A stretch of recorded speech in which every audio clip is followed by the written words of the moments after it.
महाभारत के किन 7 योद्धाओं को छल से मारा गया। दोस्तों, आज का प्रसंग हमने महाभारत से लिया है।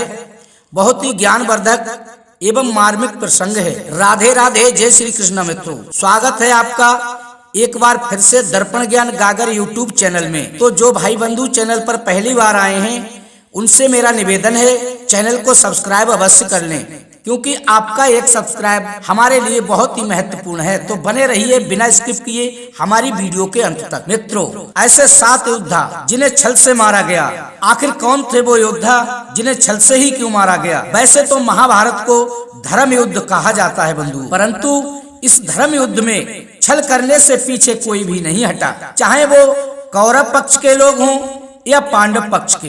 कौरव और पांडव पक्ष में कुछ ऐसे योद्धा थे जिनका वध बिना छल के असंभव था बंधु। ये योद्धा युद्ध कला में इतने निपुण थे कि इनका वध देवता भी नहीं कर सकते थे दोस्तों। इसलिए युद्ध के सभी नियम तोड़कर उनका वध करना पड़ा था। तो दोस्तों, आखिर वो योद्धा कौन थे जो कि युद्ध के नियम तोड़कर उनका वध करना पड़ा था। तो आइए दोस्तों, महाभारत की इस कथा के माध्यम से समझते हैं। तो बने रहिए बिना स्किप किए हमारी वीडियो के अंत तक। दोस्तों, सबसे पहले जिस योद्धा को छल से मारा गया वो थे कौरव सेना के प्रथम सेनापति पितामह भीष्म। भीष्म पितामह माँ गंगा के 8वें पुत्र थे और इनके बचपन का नाम देवव्रत था। इन्होंने अपने पिता की शादी सत्यवती से कराने के लिए भीष्म प्रतिज्ञा की थी कि मैं आजीवन कुंवारा ही रहूंगा, शादी ही नहीं करूंगा। इसलिए इसके बाद इनका नाम भीष्म पड़ गया। दोस्तों, भीष्म पितामह को इच्छा मृत्यु का भी वरदान प्राप्त था। जब तक वो अपनी मृत्यु स्वयं नहीं चाहते तब तक उन्हें कोई भी वीर योद्धा मार नहीं सकता था। और इन्होंने धनुर्विद्या की शिक्षा भगवान परशुराम से प्राप्त की थी। एक बार बंधुओं, भगवान परशुराम और उनके शिष्य भीष्म में भयंकर युद्ध हो गया था। तो उस युद्ध को टालने के लिए स्वयं देवताओं को आना पड़ा था, तब जाकर के वो युद्ध टला था बंधु। ऐसे थे पितामह भीष्म। जब भीष्म पितामह कौरव सेना का नेतृत्व कर रहे थे तब उनके युद्ध कौशल व बाणों के समक्ष कोई भी योद्धा टिक नहीं पा रहा था। भगवान श्री कृष्ण ने इस धर्म युद्ध में निहत्थे रहने का व शस्त्र न उठाने का प्रण लिया था बंधु, लेकिन पितामह ने भगवान श्री कृष्ण को शस्त्र उठाने को मजबूर कर दिया था। मित्रों, अगर पांडव किसी भी प्रकार से भीष्म पितामह का वध नहीं करते तो पांडव इस धर्म युद्ध में विजय प्राप्त नहीं कर सकते थे मित्रों। इसलिए अर्जुन ने शिखंडी को भीष्म पितामह के सामने खड़ा करके भीष्म पितामह को बाणों से छलनी कर दिया और उन्हें बाणों की सैया पर लिटा दिया था बंधु। मित्रों, पितामह भीष्म के ही समान कौरवों और पांडवों के गुरु द्रोणाचार्य पराक्रमी और बलवान थे। पांडवों और कौरवों को अस्त्रों और शस्त्रों की शिक्षा दीक्षा गुरु द्रोणाचार्य ने दी थी। भीष्म पितामह के बाद गुरु द्रोणाचार्य ही कौरवों के सेनापति बने थे बंधु। द्रोणाचार्य अपनी कुटिल रणनीति से पांडवों की सेना का विनाश कर रहे थे। मित्रों, जब तक द्रोणाचार्य के हाथ में शस्त्र होता तब तक पांडव पक्ष का कोई भी योद्धा उनके समक्ष टिक नहीं पाता था। अतः पांडवों ने द्रोणाचार्य का वध करने की योजना बनाई। पांडवों ने सोचा कि ऐसे गुरु द्रोणाचार्य को नहीं मारा जा सकता है, हमें छल से द्रोणाचार्य का वध करना पड़ेगा। भीम ने युद्ध भूमि में अश्वत्थामा नाम के एक हाथी का वध कर दिया बंधु।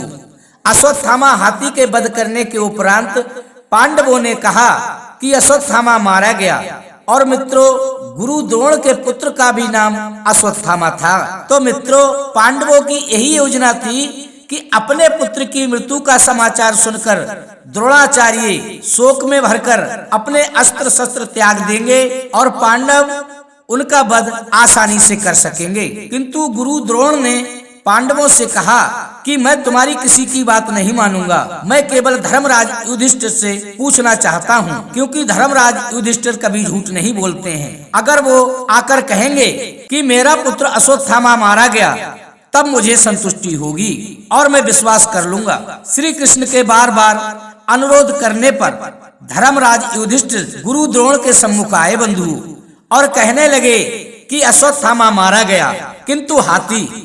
और मित्रों, जैसे ही युधिष्ठिर ने हाथी कहा तो उसी समय भगवान श्री कृष्ण ने अपना शंख बजा दिया, जिससे गुरु द्रोण को सिर्फ इतना ही सुन पाया कि अश्वत्थामा मारा गया और मित्रों, जैसे ही उन्होंने ये सुना कि अश्वत्थामा मारा गया, वैसे ही वे अपने अस्त्र शस्त्र त्याग कर हताश होकर पृथ्वी पर बैठ गए बंधु। और तभी मित्रों, धृष्टद्युम्न तलवार लेकर के अपने रथ से कूदता है और गुरु द्रोणाचार्य का सिर धड़ से अलग कर देता है बंधु। मित्रों, उसके बाद अभिमन्यु हुए, जो अपने पिता अर्जुन की ही भांति तेजस्वी और युद्ध कला में निपुण थे। मात्र 16 वर्ष की आयु में ही उन्होंने कुरुक्षेत्र के धर्म युद्ध में भाग लिया था बंधु। मित्रों, अभिमन्यु ने अपनी माता के गर्भ में ही चक्रव्यूह भेदन की कला सीख ली थी, किंतु वो चक्रव्यूह से बाहर निकलने की कला नहीं जानते थे। युद्ध के दौरान जब गुरु द्रोण ने चक्रव्यूह की रचना की थी, तब अर्जुन चक्रव्यूह के समीप नहीं थे बंधु। और मित्रों, वो अर्जुन ही थे जो चक्रव्यूह में अंदर जाना और बाहर निकलना जानते थे। जब किसी योद्धा ने चक्रव्यूह के अंदर जाने का साहस नहीं किया, तो वीर अभिमन्यु सबके सम्मुख आए और चक्रव्यूह में जाने की युधिष्ठिर से आज्ञा मांगी, और अभिमन्यु बहुत ही सरलता से चक्रव्यूह के अंदर प्रवेश कर गए बंधु। अभिमन्यु जितने चक्रव्यूह में अंदर घुसते गए, उनका सामना एक से एक बढ़कर योद्धा से होता गया बंधु। किंतु उस 16 वर्षीय बालक अभिमन्यु के समक्ष कौरव पक्ष का कोई भी योद्धा टिक नहीं पाया। तब सारे महारथियों ने मिलकर एक साथ अभिमन्यु पर आक्रमण कर दिया, जो कि युद्ध के नियमों से परे था। मित्रों, इस दौरान पांडवों में से कोई भी चक्रव्यूह के अंदर नहीं घुस पाया, अर्थात प्रवेश नहीं कर पाया। उन्हें जयद्रथ ने अंदर घुसने ही नहीं दिया, और अंत में लड़ते लड़ते अभिमन्यु वीरगति को प्राप्त हो गया बंधु। अभिमन्यु वध के बाद जब अर्जुन को ये ज्ञात हुआ कि मेरा पुत्र अभिमन्यु मारा गया, तो उन्होंने अपने चारों भाइयों से पूछा कि आप सब इतने बलवान और महान योद्धा होते हुए मेरे 16 वर्षीय पुत्र को अकेले चक्रव्यूह में जाने दिया, आप क्या कर रहे थे?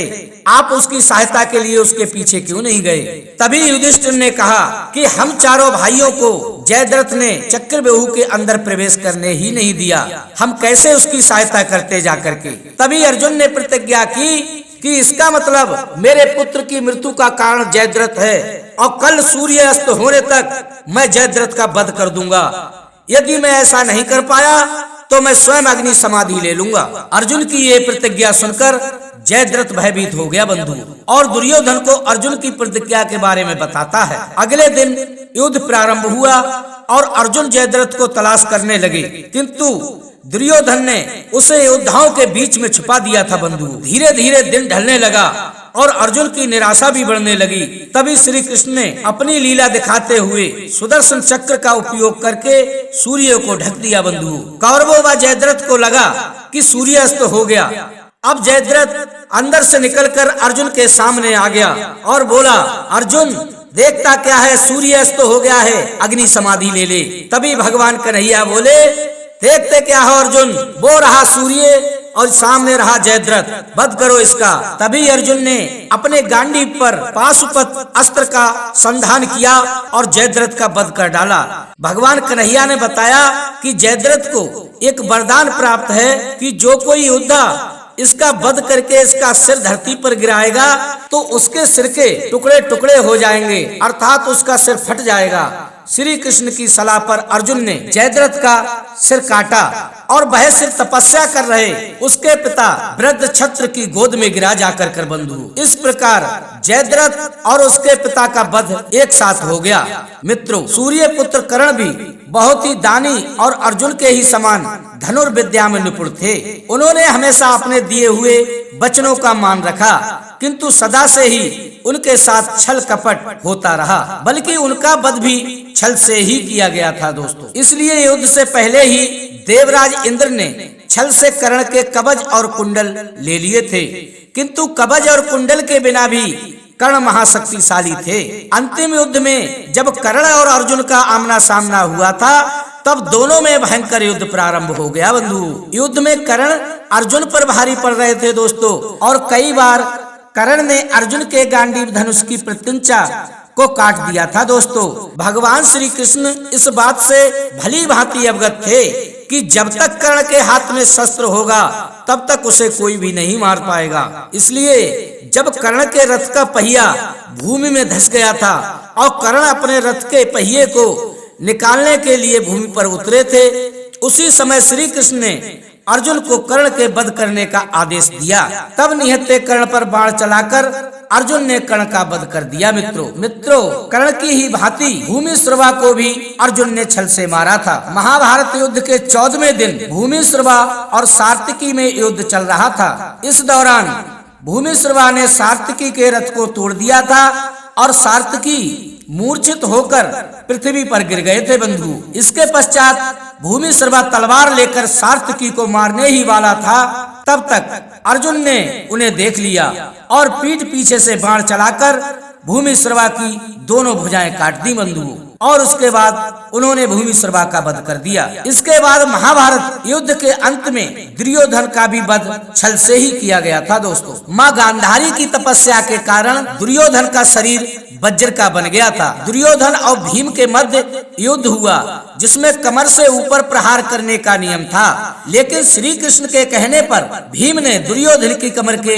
नीचे वार किया, जो कि हिस्सा वज्र का नहीं था, अर्थात कच्चा था। क्योंकि जब दुर्योधन की माता ने उसे निर्वस्त्र अपने सम्मुख आने को कहा था, तो श्री कृष्ण ने उसका उपहास उड़ाया कि अब आप बच्चे नहीं हो, अब आप प्रौढ़ हो चुके हो। एक प्रौढ़ पुत्र अपनी माँ के सामने निर्वस्त्र अवस्था में जाएगा तो उसे शर्म आनी चाहिए। उसे मर्यादा का स्मरण कराते हुए उससे कमर के नीचे वस्त्र पहनने को कहा। दुर्योधन ने श्री कृष्ण की बात मानकर केले के पत्ते लपेट लिए थे, जिससे उसका कमर के नीचे का हिस्सा निर्बल अर्थात कच्चा रह गया था बंधु, किंतु बाकी का शरीर वज्र का हो गया था। भीम द्वारा दुर्योधन की जंघा पर प्रहार करने से उसका वध हुआ था बंधु। इस तरह छल पूर्वक दुर्योधन का अंत हुआ। तो मित्रों इस तरह से महाभारत युद्ध में इन 7 योद्धाओं को छल से मारा गया था। दोस्तों मित्रों कैसी लगी आज की हमारी ये वीडियो? यदि पसंद आई हो तो लाइक शेयर करें और कमेंट में राधे राधे जय श्री कृष्णा अवश्य लिखें मित्रों, और कमेंट में राधे राधे जय श्री कृष्णा अवश्य लिखें मित्रों। और हमारे मनोबल को बढ़ाने के लिए हमारे चैनल को सब्सक्राइब अवश्य कर लें। इसी के साथ बंधुओं राधे राधे जय श्री कृष्णा।